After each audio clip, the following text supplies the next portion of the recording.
I'm really sorry කලින් video එකේ මේ කොටස කරන්න ඕන කියන එක මම කිව්වා. හැබැයි වීඩියෝ එක කලින් වීඩියෝ එක ගොඩක් දිග නිසා මට මේ වීඩියෝ එක මේ අලුත් වීඩියෝ එකක් විදිහට කරන්න වුණා. සුබ ආරංචිය තමයි සාමාන්‍යයෙන් advertisement new objectives වල ගොඩක් ලේසි විදිහට advertisements කරන්න ක්‍රමවල කිහිපයක් ඒගොල්ලෝ අඳුන්වලා දීන තියෙන එක. To be very frank, business manager account එකක් හදලා ඒක යටතේ advertisement account එකක් හදලා pages එකතු කරලා ඒ වගේ ගොඩක් technicality දන්නේ නැති කෙනෙක් වුණත් ad managers වලට එන්න පුළුවන් නම් මම දැන් කලින් කියපු විදිහට මේ කලින් වීඩියෝ එකේ දාපු විදිහටම ඔයගොල්ලන්ට මේ තැනට එන්න පුළුවන්. මෙන්න බලන්න කෙලින්ම ආවහම මෙතන ඔයගොල්ලන්ට තියෙන්නේ ඔයගොල්ලන්ගේ පෞද්ගලික account එක වැටිලා තියෙන එක තමයි. කලින් අපි පෞද්ගලික account එකෙන් අර මම කියපු lazy advertisement එක කරන style එක දැන් ටක් ගාලා බලමු. ඔයගොල්ලන්ට මේ advertisement එක කරන්න website එකක් තිබුණා නම් ගොඩක් හොඳයි. websites වලට මිනිස්සු යන විදිහ මම දැන් ඔයගොල්ලන්ට පෙන්නලා දෙන්නම්. දැන් මෙතන create කියන button එක click කරාම අලුත් objectives කීපයක් ඔයගොල්ලන්ට එනවා load වෙනවා මෙහෙම. මම find your objectives කියලා තැනට බලන්න මෙතන අපි කලින් කියපු විදිහටම brand තියෙනවා, reach කියන options තියෙනවා. දැන් considerations යටතේ traffic app installs, video views, lead generation, post engagement, page likes, event response, messages කියලා තමයි යන්නේ. කලිනුත් ඒකම තිබුණේ. මෙතන event responses කියන එක ඇවිල්ලා වැඩිපුර ඇවිල්ලා තියෙනවා. conversions, catalog sales, store traffic කියන එක හැම තියෙනවා කිසිම වෙනසක් නැහැ. දැන් ඒගොල්ලෝ එක ස්ටෙප් එකක් ඒගොල්ලෝ වැඩි කරලා තියෙනවා. මේ ස්ටෙප් එක තමයි conversions කියන එක තෝරහම ගත්තාම බලන්න. එක ස්ටෙප් එකක් වැඩිපුර තියෙනවා choose a campaign objective කියන objective එක. දැන් choose a campaign objective කියන objective එක තෝරුවාම මෙතන sales කියන තැනට එන්න. sales කියන තැනට ආවහම continue කියලා button එක click කරාම ඔන්න මෙතන මේ magic එක වෙනවා. එයාලා කියනවා advantages shopping campaign එකක් කරන්න කියලා අපිට කියනවා. manually කරන එක කලින් කරන system එක advantage shopping campaign එකක් තෝරගත්තාම මෙතන continue button එක click කරන්න විතරයි තියෙන්නේ. ඔයගොල්ලෝගේ සාමාන්‍ය විදිහට කරන advertisements වලටත් වැඩිය හොඳ ප්‍රතිඵලයක් ගන්න පුළුවන් 2 steps වලින් කරලා ඉවර කරන්න පුළුවන් advertisements ක්‍රමයක් අපිට එනවා. දැන් advantage shopping campaign එකට අපි නමක් දාගන්න පුළුවන් අපිට අවශ්‍ය නම්. මෙතන එයා දාගෙන තියෙනවා advantage plus shopping campaign 25/9/2022 කියලා අද දවසේ එයා තෝරගෙන තියෙනවා. මම එහෙම තියනනම් ඔයගොල්ලන්ට අවශ්‍ය නම් ඔයගොල්ලෝ මතක තියාගන්න පුළුවන් නමක් මෙතන දාගන්න. categories වලට මුකුත්ම අපි පාවිච්චි කරන්නේ නැහැ. අපි කරන්න යන්නේ නැහැ advertisement එකක්. මෙතන ඔයාලා තමන්ගේ pixel එක දාගෙන තියෙනවා නම් වඩා හොඳයි. pixel එක දාගෙන නෙමෙයි නම් ඉන්නේ don't worry. pixel එක දාගෙන නෙමෙයි නම් ඉන්නේ don't worry. ඔයගොල්ලෝ pixel එකක් අවශ්‍ය වෙන්නේ නැහැ. websites වලට යන advertisement එකක් කරන්න.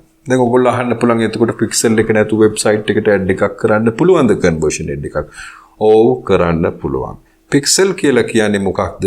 ඔයගොල්ලෝගේ advertisement එකක් කරා නම් Facebook එකෙන් ඔයගොල්ලෝගේ website එකට කී දෙනෙක් ගියාද කියලා දත්ත කියන්නේ data එකක් ඔයගොල්ලෝ ගන්න පුළුවන් ක්‍රමයක් පමණයි.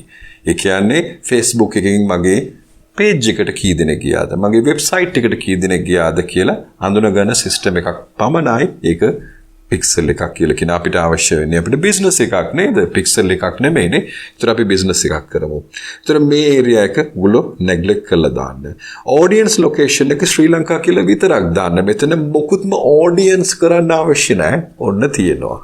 audience ඔයගොල්ලෝ කරන්න අවශ්‍ය නැහැ. ඒකට හේතුව ඔයගොල්ලෝ කරලා තියෙන්නේ advantage plus shopping campaign එකක්නේ. ඒ නිසා එයා brilliantly වාට හරියන කට්ටියව අරන් එයි. audience type breakdown එකක් එයාම හදාගෙන එයි.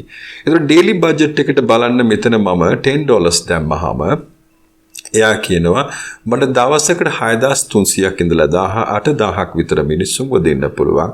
ඒත් ඒක 16 දිනක ඉඳලා 46 දිනක් මගේ වෙබ්සයිට් එකට ගිහිල්ලා මිලදී ගයි කියලා ඔප්ෂන් එක එයා කියනවා $10 වලට. ඒතර දවසකට $5 දැම්මනම් මොකක්ද වෙන්නේ? 8 ඉඳලා 23ක් බිස්නසස් අපිට හම්බ වෙයි. 3100ක් ඉඳලා 9100 දිනක් වාගේ ඇඩ් එක බලයි.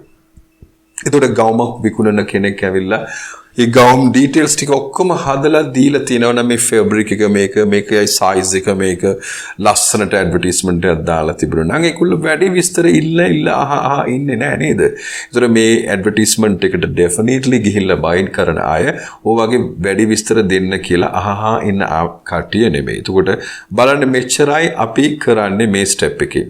So මෙතන යාලා කියනවා රීල්ස් වලට ඇඩ්වර්ටයිස්මන්ට් එක දුවන්න බෑ කියලා. So it's okay, perfectly all right. මේක warning එකක් පමණයි. මේක wrong එකක් නෙමෙයි. ඒ නිසා next කියන button එක click කරලා ඔයන්න. next කියලා button එක click කරාම බලන්න මෙතන red color එකට මෙතන මොන හරි යමක් ආවනම් විතරයි ඕගොල්ලන්ට buy වෙන්න තියෙන්නේ. හැබැයි red color වලට මුකුත් එන්නේ නැහැ. අපිට page එක තෝරන්න තියෙනවා. මම මගේ page එක තෝරන්නම්. තෝරගත්තෙන් පස්සේ බලන්න මොකක්ද වෙන්නේ කියලා. මෙතනින් අපිට manually යමක් upload කරන්න පුළුවන්, catalog එකක් පාවිච්චි කරන්න පුළුවන්, single image එකක් නැත්නම් video එකක් දාන්න පුළුවන්, carousel එකක් දාන්න පුළුවන්, collection එකක් දාන්න පුළුවන්.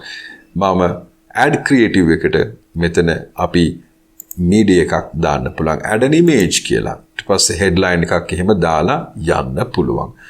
මෙතන created කියන තැනට ඇවිල්ලා use existing post එක මම තේරුවා නම් මොකද්ද වෙන්නේ යන්නේ මගේ Facebook page එකේ මම දාලා තියෙන යමක් මම මේකට add එකක් විදිහට දුවන්න පුළුවන්. මම මෙතන මේ දෙවෙනි post එක මම දාන්නම් continue කියලා. එතකොට මොකක්ද වෙන්නේ යන්නේ කියලා බලන්න. දෙවෙනි post එක මෙතන කිසිම error එකක් නැතුව හැම තැනටම යන්න පුළුවන් විදිහට මම හදාගෙන තිනවා. මෙතන call to action එකේ අපි මෙතන shop now කියලා ඇවිල්ලා තිනවා නේද? අපි දාගත්තේ මෙතනින් තමයි. මෙන්න shop now කියලා දාලා අපි මේ page එකේ මිනිස්සුන්ව අරන් යන්න ඕන නම් මෙතන මේ වෙබ්සයිට් එකේ URL එක විතරයි දාලා තියෙන්නේ. වාගේ ගවුම් කීපයක් තියෙනවා නම් මේ pages ටික ඔක්කොම කැටගරි කරලා තියාගෙන ඉන්නවා නම් ඒ link එක මෙතන දාන්න ඕන. හරිද? එච්චරයි. මේ error එක ගැන මොකුත්ම හිතන්න එපා. මෙතන publish කියන button එක click කරා නම් ඔයගොල්ලෝගේ ad එක run වෙයි. $5 වලට මෙච්චරක් අයව අරන් එන්න පුළුවන් කියන simple advertisement එකක් තමයි මේක. So why don't you do that? මේ වගේ website එකට අරන් ගිහිල්ලා මිනිස්සුන්ව මොනවා හරි මිලදී ගන්න. ලංකාවට විතරක් නෙමෙයි ඔතන අපි ශ්‍රී ලංකා කියලා පළවෙනි stage එකේ තේරුවා. දැන් අපි මේ ad එක රට පුරාවටම තෝරගන්න ඕන නම් කියන මුළු ලෝකෙටම තෝරගන්න ඕන නම් මෙතන මම United Kingdom කියලා type කරලා බැලුවා. අපි United Kingdom එක තෝරලා බලමු. United Kingdom. Right, United Kingdom කියලා කියන්නේ ඉංගලන්ත නේද? So අපි advertisements ඉංගලන්තයට අපි තෝරගන්න ඕන නම් ඔන්න අපි ඉංගලන්තයට තෝරගත්තා. We don't have to do anything. ඉංගලන්තේ automatically මේ ඒගොල්ලොම හදලා තෝරලා දෙයි. එතකොට අපි දැන් ඉගෙන ගත්තේ Facebook එකට දැන් සාමාන්‍යයෙන් ඔයගොල්ලෝගේ ඇඩ්වර්ටයිස්මන්ට් account එකක් business manager account එකේ තුල නෙමෙයි ඔයගොල්ලෝගේ personal advertisement එකේ advantage plus shopping campaign එකක් website එක කරන්නේ කොහොමද කියලා. මේ ad එකම අපි ඊළඟ වීඩියෝ එකේ බලමු. කොහොමද business manager account එකේ ඇතුලේ තියෙන ad account එකට කරනවා නම් මොනවද අපි කරන්න පුළුවන් කියලා ඊට එහා තියෙනවා. ඒකෙන් කරන්න පුළුවන් දේවල්. මේක just a step number 1. business manager account එකෙන් ගිහිල්ලා අපි කරද්දී තව ගොඩක් වෙනස්කම් කරලා මීටත් වැඩිය හොඳ result එකක් ගන්න පුළුවන්. Always business manager account එකේ ඇතුලේ තියෙන advertisement account powerful වැඩි. එහෙමනම් මේ වීඩියෝ එක ඔයගොල්ලන්ට ගොඩක් ප්‍රයෝජනවත් වුණා කියලා මම හිතනවා. වෙබ්සයිට් එකක් තියෙනවා නම් අලුත් ස්ටයිල් එකෙන් advantage plus shopping campaign එකක් කොහොමද කරන්න කියලා දැනගත්තා. Let's do that and find some good business. Gulonto website තියෙනවා නම් මේක definitely කරන්න පුළුවන් ප්‍රයෝජන වෙන්න. If this video is useful, make it useful and definitely share කරලා comment එකක් දාලා subscribe කරලා තියාගෙන ඉන්න. ඊළඟ වීඩියෝ එක මීටත් වැඩිය හොඳ වීඩියෝ එකක් විදියට අපි දෙන්න බලාපොරොත්තු වෙනවා. Bye bye, take care of yourself.